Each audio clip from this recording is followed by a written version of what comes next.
Combine पूर्व परीक्षेसाठी आपली PYQ सिरीज सुरू आहे. मागच्या सेशन मध्ये आपण अर्थशास्त्राच्या 15 प्रश्नांपैकी 7 प्रश्न कव्हर केले होते. इसवी सन 2024 मध्ये गट ब ची जी पूर्व परीक्षा झाली होती त्या प्रश्नपत्रिकेचं विश्लेषण घेत आहोत. विषय आहे अर्थशास्त्र. मी सच्चिदानंद लिंबाळकर सारथी SPK या युट्यूब चॅनलवर खूप स्वागत करतोय. आता उर्वरित आपले 8 प्रश्न कव्हर करायचे आहेत. डिटेल्स मध्ये अर्थशास्त्राचे प्रश्न, जेणेकरून तुमचा स्कोर हा 65+ येईल. ठीक आहे. येस, 8वा प्रश्न आहे.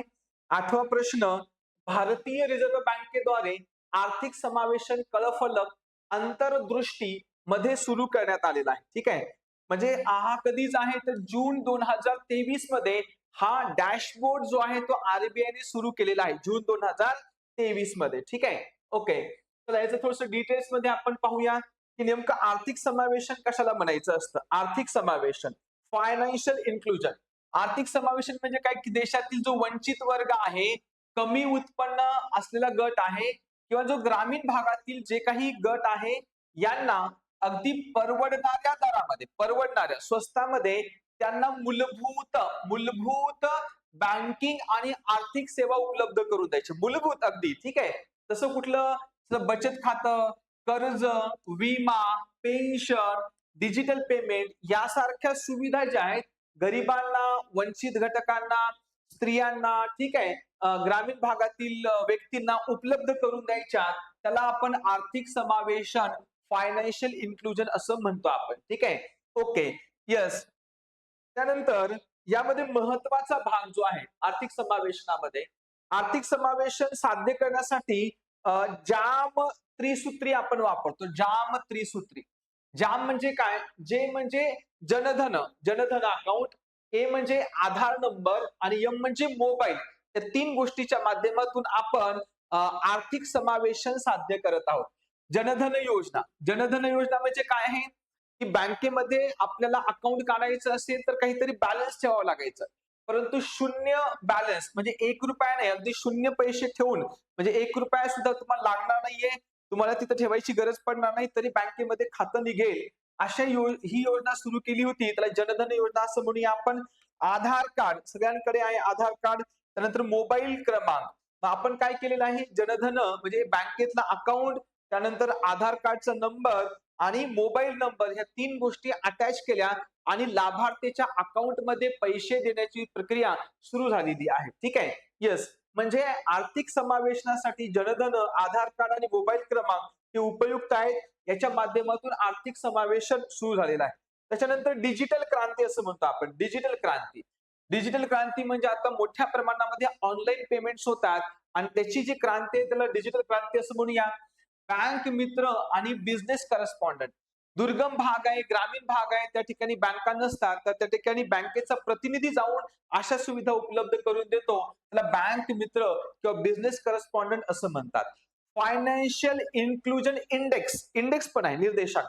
म्हणजे RBI जो आहे, RBI आपली जी मध्यवर्ती बँक आहे, ती काय करत असते, हा निर्देशांक जाहीर करत असते. ठीक आहे ना. कुठला? फायनान्शियल इन्क्लुजन इंडेक्स नावाचा निर्देशांक जाहीर करते. याच्यामध्ये ती काय करते की बँकांचा वापर, उपलब्धता आणि सेवांची गुणवत्ता, म्हणजे ग्राहकांना बँकांचा वापर कसा करतायत, किती लोकांपर्यंत बँकिंग सुविधा पुरवलेल्या आहेत, ठीक आहे, कोणाकोणापर्यंत बँकिंग सुविधा पुरलेल्या नाहीयेत, ठीक आहे, त्या बँकिंग सेवाची गुणवत्ता कशी आहे, यानुसार हा इंडेक्स काढला जात असतो. फायनान्शियल इन्क्लुसिव्ह इंडेक्स RBI काढत असते. ठीक आहे. यावर सुद्धा प्रश्न येण्याची शक्यता आहे. ओके. त्यानंतर नेक्स्ट क्वेश्चन आहे, राजकोषीय तूट म्हणजे काय? राजकोषीय तूट. राजकोषीय तूट, फिस्कल डेफिसिट. सो सरकारी कर्जे वगळता सरकारचा एकूण खर्च आणि एकूण प्राप्तीमधील फरक. अगदी बरोबर आहे. ठीक आहे. म्हणजे सरकारचा एकूण जो काही खर्च आहे आणि सरकारची एकूण प्राप्ती याच्यामधला जो फरक आहे त्याला राजकोषीय तूट असं म्हटलं जातं. भांडवली खर्च व महसुली उत्पन्न यातील फरक चूक. महसुली खर्च व महसुली उत्पन्न यातील फरक चूक. आता महसुली खर्च व महसुली उत्पन्न याच्यामधला जो फरक आहे त्याला महसुली तूट असं म्हणतात. महसुली तूट. मग इथे ए हे बरोबर आहे. ए म्हणजे ऑप्शन नंबर 1 हे उत्तर बरोबर आहे. ठीक आहे. तसं डिटेल्स मध्ये आपण पाहूया की राजकोषीय तूट जे आहे ते कशाला म्हणायचं असतं. राजकोषीय तूट बघा, एखाद्या म्हणजे आर्थिक वर्षात सरकारचा एकूण खर्च, आर्थिक वर्ष 1 एप्रिल पासून सुरू असतं ते 31 मार्चला संपतं. मग या आर्थिक वर्षात सरकारचा एकूण खर्च हा जर एकूण उत्पन्नापेक्षा जास्त झाला असेल तर जी निर्माण होणारी पोकळी जी आहे त्याला आपण तूट असं म्हणतो आपण. ठीक आहे ना? येस. सरकारला आपला खर्च भागवण्यासाठी किती कर्ज घ्यावे लागणार आहे हे राजकोषीय तुटीमधनं कळत असतं. म्हणजे सरकारकडे समजा 100 रुपये हे जमा झालेले आहेत आणि सरकारचा खर्च हा 150 रुपये होणार आहे. 150 रुपये होणार आहे. म्हणजे साहजिकच सरकारला 50 रुपये हे कर्ज घ्यावं लागणार आहे आणि 50 रुपये म्हणजेच मग काय असेल ही राजकोषीय तूट असणार आहे. ठीक आहे. येस, राजकोषीय तूट असणार आहे आणि ही राजकोषीय तूट जी आहे मर्यादितच असली पाहिजे. ती जर जास्त प्रमाणात असेल तर देश आर्थिक संकटात ओढवला जाऊ शकतो. ठीक आहे. ओके. केंद्रीय अर्थसंकल्प आणि 16व्या वित्त आयोगाच्या शिफारशीनुसार सरकारने राजकोषीय तूट जी आहे टप्प्याटप्प्याने कमी करायची आहे. ठीक आहे ना? म्हणजे राजकोषीय तूट खूप जास्त नाही वाढली पाहिजे. ठीक आहे, मर्यादित असली पाहिजे. ती जीडीपीच्या 3 ते 3.5% ती असली पाहिजे असा नियम आहे. आणि म्हणून मग केंद्रीय अर्थसंकल्प आणि 16व्या वित्त आयोगाने सांगितलं की सरकारने दरवर्षी ही राजकोषीय तूट हळूहळू कमी केली पाहिजे. ठीक आहे. ओके. आर्थिक वर्ष 2025-26 मध्ये राजकोषीय तूट जीडीपीच्या 4.5% पर्यंत किंवा त्याच्याहून कमी करण्याचं उद्दिष्ट आहे. ठीक आहे ना? पाहिजे 3 ते 3.5%, परंतु आपली राजकोषीय तूट जास्त आहे. ती आता सांगितली की 4.5% पर्यंत कमी करा. त्याच्यानंतर 2026-27 मध्ये ही जी आहे 4.1 ते 4.3% पर्यंत कमी करायची आहे. ठीक आहे. राज्यांना पण मर्यादा सांगून ठेवलेली आहे. राज्यांना सांगितलेलं 16वा वित्त आयोग म्हणजे अरविंद पानगडे अध्यक्ष आहेत त्या वित्त आयोगाने सांगितलेलं आहे की राज्यांनी सुद्धा आपली आर्थिक राजकोषीय तूट 3%च्या आतच ठेवली पाहिजे. ठीक आहे ना? या 3%च्या आत ठेवली पाहिजे अशी शिफारस केलेली आहे. ठीक आहे. तेव्हा याच्यावर सुद्धा प्रश्न येऊ शकतात. डिटेल्स मध्ये आपण कव्हर करतोय. बघा, त्यानंतर तूट जर नियंत्रणात ठेवायची असेल तर एक कायदा आहे आपल्याकडे, तो म्हणजे FRBM कायदा. FRBM म्हणजे fiscal responsibility and budget management act. कारण ही तूट वाढू नये, सरकारने खूप जास्त कर्ज घेऊ नये, त्यावर कुठेतरी कंट्रोल राहावं यासाठी हा कायदा केलेला आहे FRBM कायदा. ठीक आहे. आणि याच्यामध्ये सांगून ठेवलं की जीडीपीच्या 3% ही राजकोषीय तूट कमी करत राहायची. ठीक आहे. असं ही कायदेशीरत्या यांनी बंधनकारक केलं गेलेलं आहे या कायद्याने. येस. मग काय करावं लागेल? राजकोषीय तूट जर कमी करायची तर एक तर तुम्ही कर संकलन वाढवा. ठीक आहे ना? म्हणजे जास्तीत जास्त महसूल वाढवा. म्हणजे तुमचा जीएसटी असेल किंवा इतर तुमचे टॅक्सेस याच्यामधनं मिळणारा महसूल वाढवा. काटकसरीचा खर्च. ठीक आहे. आणि सरकारने भ्रष्टाचार कमी केला पाहिजे. ठीक आहे. भ्रष्टाचारावर कंट्रोल केलं पाहिजे. वायफळ पैसा खर्च होऊ नये यासाठी प्रयत्न केला पाहिजे. म्हणजे काटकसर सुद्धा केली पाहिजे. तर ठीक आहे. ज्या ज्या सबसिडी आवश्यक नाही त्या आवश्यक नसणाऱ्या सबसिडी बंद केल्या पाहिजेत. ठीक आहे. हे असे प्रयत्न केले तर राजकोषीय तूट कमी होण्याची शक्यता असते. ओके. त्यानंतर 10वा प्रश्न आहे, खालीलपैकी कोणती भारतीय रिझर्व्ह बँकेच्या मौद्रिक धोरणाची संख्यात्मक साधने आहेत? म्हणजे आरबीआयचं मौद्रिक धोरण जे आहे त्याचे संख्यात्मक साधने सांगायची आहेत. कारण मौद्रिक धोरणाचे संख्यात्मक आणि गुणात्मक असे 2 प्रकारचे साधनं असतात. ठीक आहे. संख्यात्मक, विशिष्ट प्रकारच्या अग्रिमावर भेदभावपूर्ण व्याज आकारले जाते. ते चूक आहे, हे नाहीये. रेपो दर आहे. पत अधिकृतता योजना नाही. खुल्या बाजारातील खरेदी विक्री आहे. म्हणजे बी आणि डी हे ऑप्शन आहे. म्हणजे ऑप्शन नंबर 3 हे उत्तर आहे. ठीक आहे. आता संख्यात्मक साधन आणि गुणात्मक. संख्यात्मक म्हणजे की ज्या साधनामुळे अर्थव्यवस्थेतील पैशाची रक्कम कमी किंवा जास्त होते त्याला संख्यात्मक साधन म्हणायचं. आणि ज्या साधनामुळे अर्थव्यवस्थेतील पैसा योग्य क्षेत्राकडे वळतो त्याला गुणात्मक साधन म्हणायचं. म्हणजे संख्यात्मक साधन रेपो दर आहे. रेपो दर म्हणजे आरबीआय म्हणजे मध्यवर्ती बँक व्यापारी बँकांना ज्या दराने कर्ज देते तो दर म्हणजे रेपो दर आहे.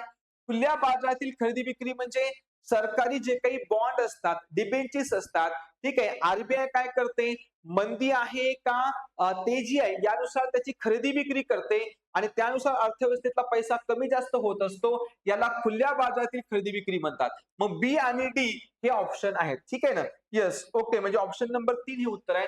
डिटेल्स मध्ये थोडंसं पाहणार आहोत आपण. ठीक आहे. येस. डिटेल्स मध्ये थोडंसं मौद्रिक धोरण समिती वगैरे पाहणार आहोत. बघा बघा रिझर्व्ह बँकेचं मौद्रिक धोरण म्हणतो आपण त्याला, मॉनिटरी पॉलिसी असं म्हणूया. हे देशातील पैशाचा पुरवठा, देशामध्ये अर्थव्यवस्थेत किती पैसा आहे, पैशाचा पुरवठा, तसं देशामध्ये महागाई किती आहे त्यानुसार व्याजदर नियंत्रित करण्यासाठी वापरले जाणारे एक मुख्य आर्थिक साधन आहे. ठीक आहे. म्हणजे जे व्याजदर असतात, व्याजदर वाढवणे, कमी करणे किंवा तसेच ठेवणे, या 3 गोष्टी होतात. मग ते कशावर अवलंबून आहे? अर्थव्यवस्थेमध्ये पैशाचा पुरवठा किती आहे, महागाई किती आहे, यानुसार आरबीआय आपले जे व्याजाचे दर आहेत वाढवते, कमी करते किंवा स्थिर ठेवते. याचं जे धोरण आहे त्याला काय म्हणत असतात? मौद्रिक धोरण असं म्हणतात. ठीक आहे. बाजारात पैशाची उपलब्धता योग्य प्रमाणात ठेवून आर्थिक वाढीला गती देणे आणि किमती स्थिर ठेवणे हे मुख्य उद्दिष्ट आहे. ठीक आहे. म्हणजे बाजारामध्ये पैसा खूप जास्त पण नाही पाहिजे, नाही तर महागाई होऊ शकेल, कमी पण नाही पाहिजे, नाही तर मंदी होऊ शकते. म्हणून मग योग्य प्रमाणामध्ये अर्थव्यवस्थेमध्ये पैसा ठेवायचा, आर्थिक वाढ म्हणजे उद्योगाला, रोजगार निर्मितीला चालना द्यायची आणि सोबतच महागाई पण होऊ द्यायची नाहीये, या दृष्टीने हे धोरण काम करत असतं. ठीक आहे. म्हणजे पैसा सुद्धा योग्य उपलब्ध करायचा, आर्थिक वाढीला गती द्यायची आहे आणि महागाई जी आहे ती वाढू द्यायची नाही, स्थिर ठेवायची, हे उद्दिष्ट या मौद्रिक धोरणाचं असतं. ठीक आहे. म्हणजे मौद्रिक धोरण ठरवण्यासाठी आरबीआयची एक मौद्रिक धोरण समिती असते. ठीक आहे. यस, मौद्रिक धोरण समितीची स्थापना ही जी आहे ती 2016 मध्ये झालेली आहे. आरबीआय कायदा 1934 जो ब्रिटिशांच्या कालावधीमध्ये होता आणि या कायद्याने 1 एप्रिल 1935 ला आरबीआयची स्थापना झाली आहे. याच्यामध्ये इसवी सन 2016 मध्ये बदल केलेले होते आणि या बदलानुसार ही मौद्रिक धोरण समिती स्थापन करण्यात आलेली आहे. ठीक आहे. यस. मग या मौद्रिक धोरण समितीमध्ये किती सदस्य असतात? तर या मौद्रिक धोरण समितीमध्ये एकूण 6 सदस्य आहेत. किती सदस्य आहेत? 6. याच्यामध्ये 3 सदस्य आरबीआयचे, तर 3 सदस्य हे भारत सरकारचे असतात आणि 6 जण हे मौद्रिक धोरण ठरवत असतात. आरबीआयचे गव्हर्नर, ठीक आहे. यस, आरबीआयचे गव्हर्नर हे या समितीचे पदसिद्ध अध्यक्ष असतात. आरबीआयचे गव्हर्नर काय असतात? या समितीचे पदसिद्ध अध्यक्ष असतात आणि ही समिती वर्षातून किमान 4 वेळा म्हणजे दर 2 महिने बैठक घेते, म्हणजे 4 वेळा हे धोरण जे आहे हे ठरवत असते. ठीक आहे. ओके, हे लक्षात घ्या. यावर सुद्धा प्रश्न विचारले जाऊ शकतात. ओके. मग याच्यात हे जे धोरण आहे, धोरणाबद्दलचं महत्वाचं काय आहे? धोरणाबद्दलचं, ठीक आहे. बाजारात पैशाचा पुरवठा वाढवणे आणि व्याजदर कमी करणे हे महत्वाचं आहे. ठीक आहे. म्हणजे याला आपण काय म्हणूया? अकोमोडेटिव्ह पॉलिसी. म्हणजे ज्यावेळेस अकोमोडेटिव्ह पॉलिसी म्हणजे काय असतं, की बाजारामध्ये पैसा जो आहे, पैशाचा पुरवठा वाढवायचा आणि व्याजदर कमी करायचे. म्हणजे RBI repo, reverse repo, CRR, SLR या सर्वांचे रेट कमी करते आणि पैसा वाढवते. त्याच्यामुळे पैसा स्वस्त होतो आणि आर्थिक गतिविधी वाढतात. याला अकोमोडेटिव्ह पॉलिसी असं म्हटलं जातं. किंवा हॉकिश किंवा टाईट पॉलिसी कधी म्हणायचं? ज्यावेळेस महागाई रोखायची म्हणजे अर्थव्यवस्थेतला पैसा कमी करायचा. ठीक आहे ना. आणि त्यावेळेला काय केलं जातं मग? अर्थव्यवस्थेतला जो आहे, यस, म्हणजे पैशाचा पुरवठा कमी करायचा आणि म्हणून मग या ठिकाणी व्याजदर वाढवले जातात. म्हणजे repo, reverse repo, CRR, SLR याचे रेट वाढवायचे. अर्थव्यवस्थेतला पैसा कमी होईल, लोकांच्या हातातला पैसा कमी होईल आणि महागाई कमी होत असते. या धोरणाला हॉकिश किंवा टाईट टाईपचं पॉलिसी असं म्हणतात. न्यूट्रल मध्ये काय केलं जातं, की परिस्थिती कशी आहे त्यानुसार व्याजदर वाढवणे किंवा कमी करणे दोन्ही पर्याय उपलब्ध असतात. ठीक आहे. याला आपण न्यूट्रल पॉलिसी म्हणजे अकोमोडेटिव्ह पॉलिसी आहे, हॉकिश पॉलिसी आहे आणि न्यूट्रल पॉलिसी. मग परिस्थितीनुसार आरबीआय काय करते? ही पॉलिसी वापरत असते. ठीक आहे. त्यानंतर 11वा प्रश्न आपल्या समोर आहे. 11वा प्रश्न अतिशय महत्वाचा प्रश्न. खालीलपैकी कोणते लेखापालनाचे तत्व आहे? लेखापालन.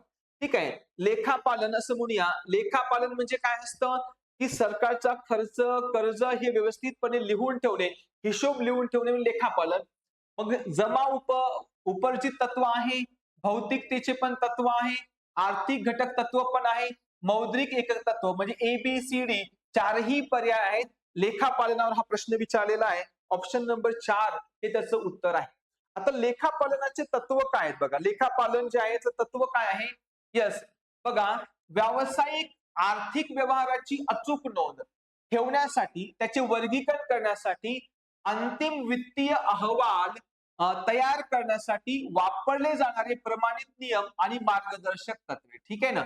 येस, म्हणजे लक्षात ठेवा की लेखापालनाची तत्व म्हणजे काय असतात, की हे एक नियम आहेत, प्रमाणित केलेले नियम आहेत किंवा मार्गदर्शक तत्व, म्हणजे एखादी गोष्ट कशी करायची त्याचे काही स्टँडर्ड नियम, म्हणजे एमपीएससीचा अभ्यास कसा करायचा त्याचे काही स्टँडर्ड नियम. ठीक आहे ना?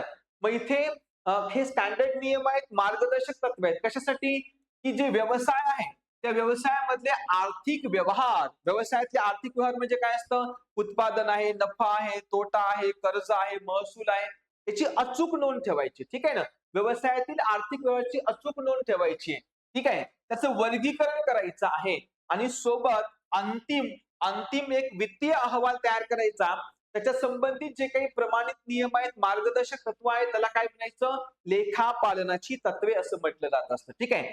जागतिक स्तरावर या नियमांना GAAP, generally acceptable accounting principle असं म्हटलं जातं. जागतिक स्तरावर काय म्हणायचं? जनरली ऍक्सेप्टेबल अकाउंटिंग प्रिन्सिपल असं म्हटलं जात असतं. मग मुख्य लेखापालन संकल्पना आणि तत्वे कोणकोणती आहेत?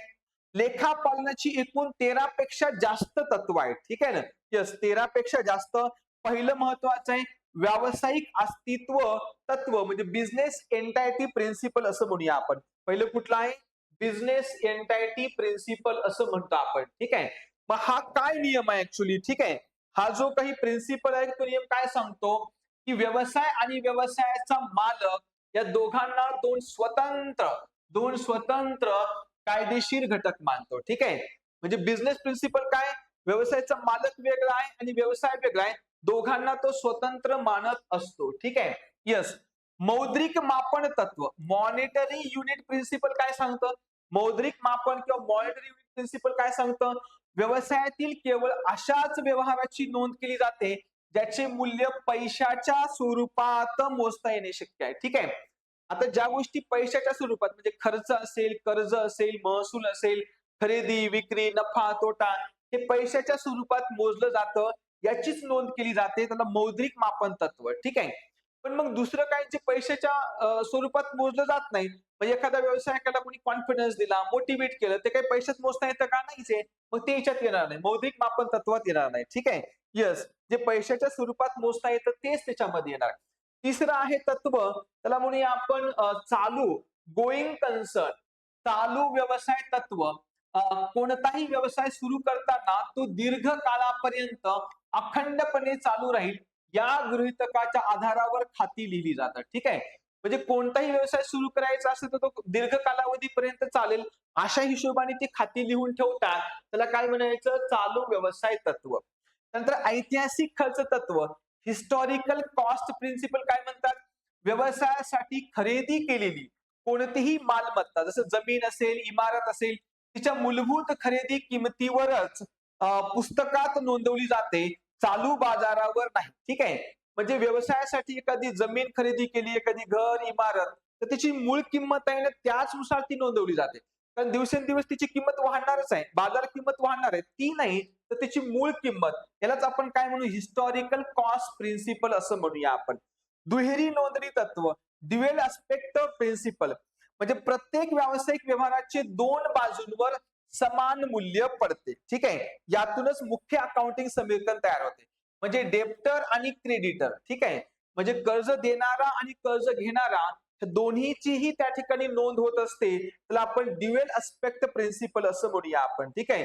Yes, okay. त्याच्यानंतर नेक्स्ट महत्वाचा प्रश्न आपल्या समोर आहे. काही आपण तत्व पाहिलेत. नेक्स्ट महत्वाचा क्वेश्चन आपल्या समोर आहे 12वा, तो म्हणजे छापील पैशाचा वापर करून सरकार जेव्हा आपल्या अंदाजपत्रकातील तूट भरून काढते त्यामुळे काय वाढू शकते? ठीक आहे ना? महामंदी, घसरण, चलनवाढ किंवा वरीलपैकी नाही, तर उत्तर आहे चलनवाढ. ठीक आहे? म्हणजे बघा, छापील पैशाचा वापर करून आपल्या अंदाजपत्रकामध्ये, अंदाजपत्रक म्हणजे काय? सरकारचा अर्थसंकल्प. पण त्या सरकारच्या अर्थसंकल्पामध्ये जर सरकारला पैसे कमी पडले तर सरकार नोटा छापतं. त्याच्यामुळे काय होतं? जर सरकार नोटा छापत असेल तर जास्त पैसा बाजारात जाणार, लोकांच्या हातामध्ये जास्त पैसा जाणार, लोक जास्त मागणी करणार आणि त्यामुळे महागाई वाढणार. ठीक आहे? मग काय होऊ शकते? चलनवाढ. चलनवाढ म्हणजेच महागाई होऊ शकते जेव्हा सरकार छापील पैशाचा वापर करत असतं तेव्हा. ठीक आहे ना? येस, सगळ्या संकल्पना पाहूया आपण एक एक काय आहे ते. महामंदी. मग महामंदी ही संकल्पना काय? महामंदी, ठीक आहे, किंवा द ग्रेट डिप्रेशन असं म्हणूया. द ग्रेट डिप्रेशन कधी? पहिले जागतिक महायुद्ध 1914 ते 18 झालं होतं. त्याच्यानंतर मग हे युरोपामध्ये, अमेरिकेमध्ये आलेलं होतं. ठीक आहे. कधी याची सुरुवात? इसवी सन 1929 मध्ये अमेरिकेत महामंदी आली होती. महामंदी असं म्हणूया. ठीक आहे. आणि जवळपास ही 1939 पर्यंत ही साधारणपणे कायम होती. म्हणजे 10 वर्ष जवळपास अमेरिका आणि युरोपियन देशांमध्ये ही महामंदी होती. ठीक आहे. ती सर्वात मोठी होती, तीव्र आणि दीर्घकाळ टिकलेली आर्थिक मंदी होती असं म्हणता येतं. मग या महामंदीची मुख्य कारणे कोणकोणती होती? येस, बरेचसे, जसं बाजारामध्ये सट्टेबाजी झालेली होती. ठीक आहे. बँका ज्या आहेत त्या बँका दिवाळखोर झालेल्या होत्या त्यावेळेस. ठीक आहे. बाजारामध्ये सट्टेबाजी, बँकांचं दिवाळखोर होणे असेल, किंवा त्यावेळेस युरोपामधल्या देशांनी आणि अमेरिकेमध्ये औद्योगिक क्रांती झाल्यामुळे खूप मोठ्या प्रमाणामध्ये उत्पादन झालेलं होतं. ठीक आहे. इव्हन देशाचे आर्थिक धोरण जे आहेत हे चुकीचे आर्थिक धोरण होते. ठीक आहे. यस, काही काही देशांनी संरक्षणवादी व्यापार धोरण, संरक्षणवादी म्हणजे काय? की दुसऱ्या देशाकडनं आयात करायचीच नाही आपण. ठीक आहे. यस, असे काही संरक्षणवादी व्यापाराचे धोरण त्यावेळेस होते. या सगळ्या गोष्टीमुळे त्यावेळेस महामंदी आलेली. ठीक आहे. मग महामंदीचे परिणाम काय काय झाले? महामंदीचे परिणाम, एक मोठ्या प्रमाणामध्ये बेरोजगारी वाढली होती. ठीक आहे. म्हणजे 25% जास्त बेरोजगारीचा दर अमेरिकेत होता. औद्योगिक उत्पादन घटलं होतं, कारण महामंदीमध्ये कोणी वस्तूच घेणार नाही, त्यामुळे मग उत्पादन घटणार आहे. ठीक आहे. इव्हन परिणाम जे भारतावरही मोठा परिणाम झाला होता, आणि भारताची निर्यात जी आहे, म्हणजे ही आयात निर्यात 50% घटली. दोन्ही पण, आयात आणि निर्यात दोन्ही पण 50% घटली होती. ठीक आहे. बाजारामध्ये गव्हाचे आणि कापसाचे भाव प्रचंड मोठ्या प्रमाणात घसरलेले होते, आणि त्यामुळे भारतीय शेतकऱ्यांवर कर्जाचा बोजा वाढलेला होता. म्हणजे भारतावर सुद्धा त्या 1929 ते 1939च्या महामंदीचा परिणाम आपल्या शेतकऱ्यांवर निगेटिव्ह प्रमाणे झाला होता असं म्हणता येतं. ठीक आहे. येस. दुसरा ऑप्शन होता आर्थिक मंदी. महामंदी पहिला ऑप्शन होता, दुसरा आर्थिक मंदी. ठीक आहे. रेसेशन, किंवा त्याला आपण इकॉनॉमिक डाऊनटर्न असं म्हणूया. म्हणजे काय? याचा देशाच्या आर्थिक क्रियाकल्पामध्ये इकॉनॉमिक ऍक्टिव्हिटीमध्ये सलग काही महिने झालेली घसरण होय. ठीक आहे. म्हणजे इकॉनॉमिक डाऊनटर्न किंवा रिसेशन म्हणजे काय? की देशाचे आर्थिक क्रियाकल्प म्हणजे शेती, उद्योग, ठीक आहे, याच्यामध्ये काय झाले? सलग काही महिने घसरण झालेली. शेतीचं उत्पादन कमी, उद्योगाचं, सेवांचं, गुंतवणुकीचं, हे सगळं थोडंफार एक काही महिने कमी झालं, त्याला आपण घसरण असं म्हणतो आपण. तांत्रिक भाषेमध्ये जेव्हा देशाचा सकल घरेलू उत्पादनाचा वृद्धी दर सलग 2 तिमाही उणे किंवा उणेच्या दिशेने राहतो, तेव्हा त्या अर्थव्यवस्थेला अधिकृतपणे मंदी आली असं म्हणतात. ठीक आहे. सकल घरेलू उत्पादन म्हणजे काय असतं? जीडीपी. जीडीपी म्हणजे काय आहे? Gross domestic product. म्हणजेच काय आहे? एका वर्षामध्ये त्या देशाचं उत्पन्न किती, ते उत्पन्न मोजण्याचं साधन म्हणजे जीडीपी आहे. मग जीडीपी 5%, 10%, 20% अशा प्रमाणे ते मोजत असतात. चीनने सलग 10%चा ग्रोथ मेंटेन ठेवला होता 20%पर्यंत, 20 वर्ष. ठीक आहे. मग 2 तिमाही, एक तिमाही म्हणजे 3 महिने. ठीक आहे ना. मग 2 तिमाही म्हणजे मग असे 6 महिने. 6 महिने उणे किंवा उणेच्या दिशेने, म्हणजे उणे 1, उणे 2, जसा आपला कोरोनाच्या कालावधीमध्ये उणे गेला होता आपला. ठीक आहे. म्हणजे मागच्या वर्षीपेक्षा उत्पन्न कमी होणे म्हणजे उणे म्हणतो आपण. मग जेव्हा 2 तिमाही आपला जीडीपी जर सतत उणे किंवा उणेच्या दिशेने राहत असेल, तर त्याला आपण मंदी असं म्हणतो, किंवा त्याला आपण आर्थिक मंदी असं म्हणू शकतो. ही टेक्निकल. ठीक आहे. मंदी येण्याची मुख्य कारण कोणकोणते असू शकतात? मागणीत घट, म्हणजे लोक काय करतात? मागणीच करत नाही. जसं कोविडच्या कालावधीमध्ये कोणी वस्तू घेतच नव्हतं, मागणीत घट झाली असेल तर. ठीक आहे. येस. व्याज दरामध्ये वाढ झाली असेल, म्हणजे प्रचंड मोठ्या दरामध्ये बँकेने व्याज वाढवले, जास्त व्याज झाल्यावर लोक घेत नाहीत, तर नुकसान होऊ शकतं ना. व्याज दरामध्ये वाढ झाली असेल. ठीक आहे. येस. त्याच्यानंतर तिसरं कारण कुठलं आहे? आता याच्यामुळे काय परिणाम काय होत असतो? याच्यामुळे परिणाम की बाजारातली गुंतवणूकच कमी होत असते. ठीक आहे. यामुळे बाजारातील गुंतवणूक जी आहे ती कमी होते. आणि असं कधी होऊ शकतं? जागतिक संकट किंवा युद्ध, किंवा आंतरराष्ट्रीय बाजारात कच्च्या तेलाच्या किमती वाढणे, किंवा युद्धजन्य परिस्थितीमुळे पुरवठा साखळी खंडित झाल्यास उत्पादन क्षेत्राला मोठा फटका बसू शकतो. मग अशा प्रकारची मंदी कधी? जागतिक संकट आहे, युद्ध आहे, कच्च्या तेलाचे भाव वाढले, जसं आता इराण अमेरिका आणि इस्रायलचं युद्ध आहे, रशिया युक्रेन युद्ध आहे, अशा गोष्टीमुळे होण्याची शक्यता असते. ठीक आहे. त्यानंतर शेअर बाजार आणि मालमत्ता क्रॅश. तर गृहनिर्माण, शेअर बाजारातील बुडबुडा, फुटल्यास लोकांची संपत्ती एका रात्रीत नष्ट होते, ज्यामुळे बाजारातील आत्मविश्वास कोलमडतो. ठीक आहे.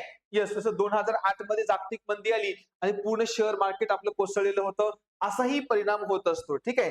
येस, म्हणजे शेअर मार्केट जे आहे तुमचं कोलॅप्स होतं, क्रॅश होतं. ठीक आहे. हाही परिणाम होत असतो. त्यानंतर महामंदीचे भीषण परिणाम जे आहेत, महामंदीचे भीषण परिणाम त्यावेळेस काय झाले होते? येस, बेरोजगारी वाढलेली होती, औद्योगिक उत्पादनामध्ये घट झाली होती आणि भारतावर सुद्धा परिणाम झाला होता, हे आपण पाहिलेलं आहे. ठीक आहे ना? Yes, okay. त्यानंतर चलनवाढ. चलनवाढ या संकल्पनेचा अर्थ काय? चलनवाढ. चलनवाढ किंवा त्याला इन्फ्लेशन म्हणूया, तेव्हा याला महागाई असंही म्हटलं जात असतं. याचा अर्थ काय? की जेव्हा एखाद्या अर्थव्यवस्थेमध्ये, ठीक आहे, जेव्हा एखाद्या अर्थव्यवस्थेमध्ये वस्तू आणि सेवांच्या किमती दोघांचे, वस्तू आणि सेवांच्या किमती सर्वसाधारणपणे सातत्याने वाढत राहतात. 1 महिना, 2 महिने, 3 महिने, 4 महिने असं सातत्याने वाढत राहतात, तेव्हा त्याला काय म्हणायचं? चलनवाढ. म्हणजे वस्तू आणि सेवांच्या किमती ह्या अनकंट्रोलपणे आणि कंटिन्युअस पिरियड वाढत असतील, त्याला आपण चलनवाढ असं म्हणतो.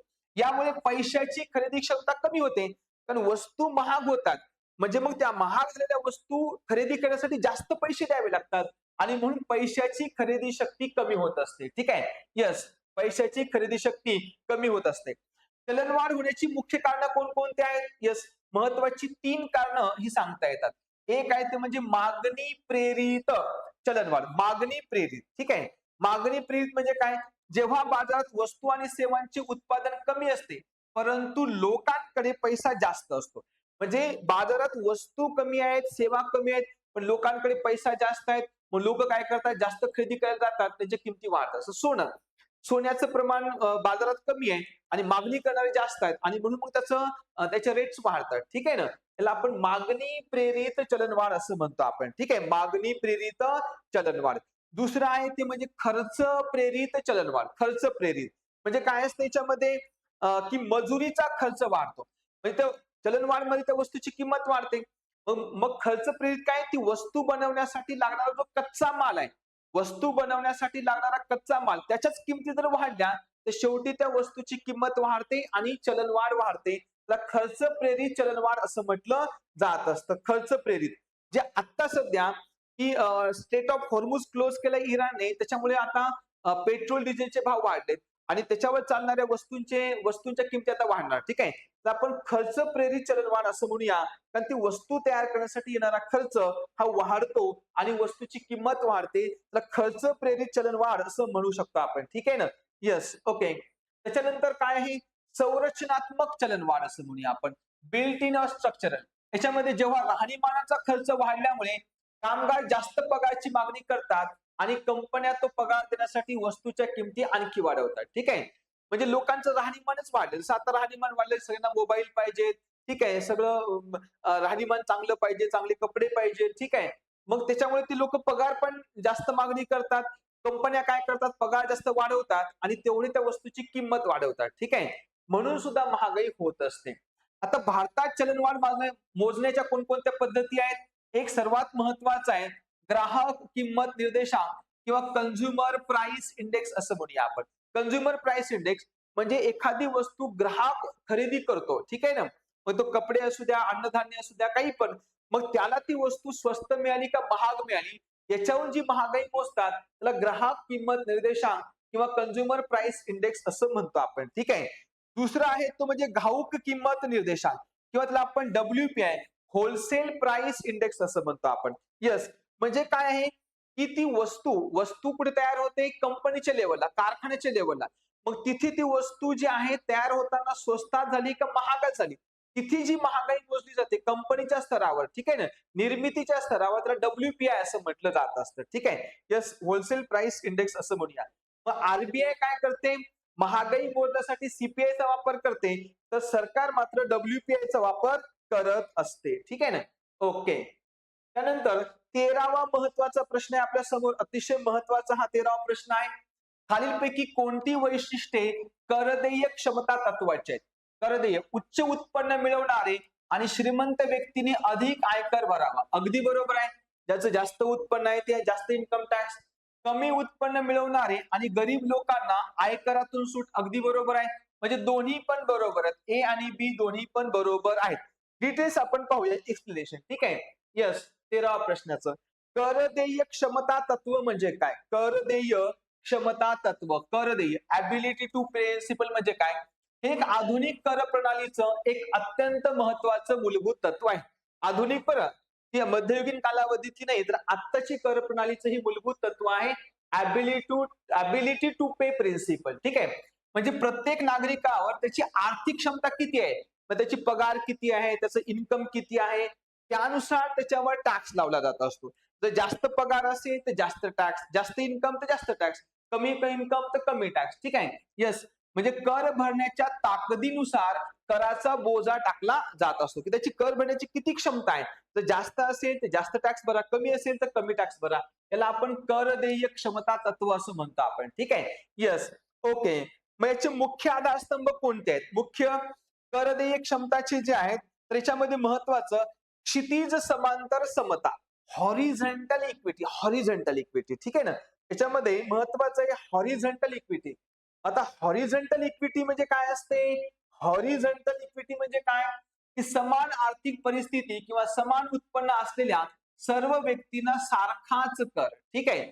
म्हणजे समजा तुम्ही सरकारी नोकरीमध्ये समजा पीएसआय झालेत, तर सर्व पीएसआय ची सारखीच पगार असेल, तर सर्वांना काय असेल? सारखाच टॅक्स असेल. म्हणजे सर्व पीएसआय कधी त्यांची नोकरी सारखीच आहे बरं, म्हणजे त्यांच्या सर्व्हिसचं जे काही ड्युरेशन आहे सारखा झाला असेल, तर सर्वांची पगार सारखीच असणार आहे आणि मग सर्वांना सारखाच इन्कम टॅक्स. म्हणजे सारखं इन्कम असेल तर सारखा. जसं 8 लाख रुपये, सगळ्यांचा 8 लाख रुपये इन्कम आहे, तर सगळ्यांना टॅक्स पण सारखाच द्यावा लागेल. त्याला आपण हॉरिझॉन्टल इक्वॅलिटी असं म्हणतो आपण. ठीक आहे ना. त्यानंतर उभी समानता म्हणजे व्हर्टिकल इक्वॅलिटी. व्हर्टिकल इक्विटी काय म्हणते, की असमान आर्थिक परिस्थिती असलेल्या व्यक्तींना वेगवेगळ्या दराने कर आकारला पाहिजे. ठीक आहे ना. म्हणजे समजा ज्याचं उत्पन्न 4 लाख आहे त्याला काही टॅक्स नाही, ज्याचं उत्पन्न 8 लाख आहे त्याला टॅक्स आहे, ज्याचं उत्पन्न 10 लाख आहे त्यालाही टॅक्स आहे पण जास्त आहे. ठीक आहे. म्हणजे जसं जसं उत्पन्न वाढतं तसं टॅक्सचा दर वाढतो. ठीक आहे ना. याला काय म्हणायचं? Vertical equity. म्हणजे उत्पन्न वाढलं तर टॅक्स सुद्धा वाढतात, त्याला व्हर्टिकल इक्विटी असं म्हणतो आपण. ठीक आहे. कर प्रणाली, कर प्रणाली कशी असते? प्रोग्रेसिव्ह टॅक्स असतो. प्रोग्रेसिव्ह टॅक्स असतो. प्रोग्रेसिव्ह टॅक्स म्हणजे काय, की व्यक्तीचं उत्पन्न जेवढं वाढतं त्याच्यापेक्षा त्याच्यापेक्षा कराचा दर जास्त वाढत असतो. त्याला काय म्हणायचं? प्रोग्रेसिव्ह टॅक्स सिस्टम असं म्हणूया आपण. ठीक आहे. याच्यामुळे काय होत असतं? याच्यामुळे जी काही साधन संपत्ती आहे, जो पैसा आहे समाजामध्ये इक्वली डिस्ट्रीब्यूट होत असतो. ठीक आहे ना. Yes, okay. हा महत्वाचा मुद्दा इथे लक्षात ठेवायचा आहे. ओके. येस. त्यानंतर 14वा प्रश्न आपल्या समोर आहे. 14वा प्रश्न अतिशय महत्वाचा आहे. भारताच्या 16व्या वित्त आयोगाचे अध्यक्ष कोण आहेत? तर अरविंद पानगडिया. ठीक आहे. 16व्या वित्त आयोगाचे अध्यक्ष कोण आहेत? अरविंद पानगडिया हे 16व्या वित्त आयोगाचे अध्यक्ष आहेत. आता 16वा वित्त आयोग, वित्त आयोगाबद्दल थोडस पाहूया आपण. वित्त आयोग, येस, वित्त आयोगाची तरतूद कुठे दिलेली आहे? कलम 280 मध्ये वित्त आयोगाची तरतूद आहे. आणि हा घटनात्मक आयोग आहे. घटनात्मक. काही आयोग कायद्याने स्थापन झालेले असतात, पण हा घटनेमध्ये सांगून ठेवल्यामुळे हा घटनात्मक आयोग आहे असं म्हणता येतं. ठीक आहे. Yes, okay. आणि केंद्र सरकारला हा अहवाल सादर करत असतो. बघा, यांच्या शिफारशी 1 एप्रिल 2026 ते 31 मार्च 2031 या 5 वर्षाच्या कालावधीमध्ये ह्या शिफारशी लागू होणार आहेत. ठीक आहे ना. Yes, okay. कालावधी हा लक्षात ठेवायचा आहे, की 31 मार्च 2031 पर्यंत कालावधी आहे. आता याच्यामध्ये जर विचार केला आपण 1+4 अशी संख्या आहे. ठीक आहे. अध्यक्ष आहेत अरविंद पानगडिया, त्याच्यानंतर हे पूर्णवेळ सदस्य आहेत, अंशकालीन सदस्य आहेत. ठीक आहे ना. आता यांनी सर्वात महत्वाचं काय सांगितलं? कराचे केंद्रीय वाटप. म्हणजे केंद्र शासनाकडे करामधून जो एकूण पैसा जमा होतो त्याच्यापैकी 41% वाटा हा राज्य शासनाला दिला पाहिजे असं त्यांनी सुचवलं. ठीक आहे ना. म्हणजे जर 100 रुपये हे जर केंद्र शासनाकडे जमा होत असतील केंद्रीय विभाजन योग्य करातील बरं, तर त्याच्यातली 41 रुपये म्हणजे 41% पैसा हा राज्यांना दिला पाहिजे अशी शिफारस केलेली आहे. ठीक आहे. येस. 15वा जो वित्त आयोग होता, 15व्या वित्त आयोगाने सुद्धा 15व्या वित्त आयोगाने सुद्धा 41% सांगितलेलं होतं. 14वा वित्त आयोग होता वाय व्ही रेड्डी, त्यांनी मात्र 42% सांगितलं होतं. त्यांनी 41% का बरं? कारण जम्मू काश्मीर आणि लडाख हा त्यावेळेस घटक राज्याचा भाग होता. आता ते केंद्रशासित प्रदेश झाल्यामुळे त्याची जबाबदारी केंद्राकडे गेली आणि म्हणून तो 1% पर्सेंटेज कमी केलेला आहे. मग हे लक्षात ठेवायचं की 16व्या वित्त आयोगाने 41% वाटा हा राज्यांना दिला पाहिजे असं इथे सांगितलेलं आहे. 15व्यानी पण 41% सांगितला होता. 14व्यानी मात्र 42% सांगितलेला होता. ठीक आहे. त्याच्यानंतर महत्वाचं राज्यांतर्गत निधी वाटप कसा करायचा मग, ठीक आहे ना.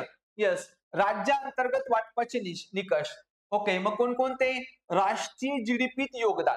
म्हणजे आता प्रत्येक राज्याला जर वाटा द्यायचा आहे तर तो वेगवेगळा असणार ना. महाराष्ट्र, गुजरात 28 राज्य आहेत, त्यांना सगळ्या सारखाच कसा कसा पैसा देता येईल, तर तो वेगवेगळा द्यावा लागेल. मग त्याचा निकष काय? राष्ट्रीय जीडीपी योगदान. म्हणजे जीडीपी मध्ये किती कॉन्ट्रीब्युशन आहे, त्याला 10% व्हॅल्यू दिलेली आहे. ठीक आहे. येस, देशांतर्गत उत्पादनातील योगदानाला 10% भार दिलेला आहे. ठीक आहे. उत्पन्नातील जे अंतर आहे त्याला सुद्धा 42.5% दिलेली आहे. त्याच्यानंतर लोकसंख्या जी आहे त्याला भार दिलेला आहे. त्यानंतर क्षेत्रफळाला भार दिलेला आहे. त्यानंतर वने आणि पर्यावरणे याला सुद्धा भार दिलेला आहे. ठीक आहे ना. म्हणजे राष्ट्रीय जीडीपीतील किती योगदान आहे त्याच्यानुसार, म्हणजे राष्ट्रीय जीडीपीतील योगदान, त्याच्यानंतर उत्पन्नातील अंतर, त्यानंतर लोकसंख्या, क्षेत्रफळ, वने आणि पर्यावरणे याच्या आधारावर प्रत्येक राज्याला वेगवेगळा वाटा दिलेला आहे. परीक्षेला हे प्रश्न विचारलं जाऊ शकतं, त्यामुळे तुम्ही लक्षात ठेवायचंय. निकष की राज्याला महसुलातील वाटा देण्यासाठीचे कोणकोणते निकष, हे निकष आहेत. तो शेवटचा प्रश्न आपल्याकडे 15वा प्रश्न. ठीक आहे. बघा, भारतीय रिझर्व्ह बँकेने डिसेंबर 1997 मध्ये कृषी कर्जावरील उच्चस्तरीय समितीची स्थापना केली. अगदी बरोबर आहे.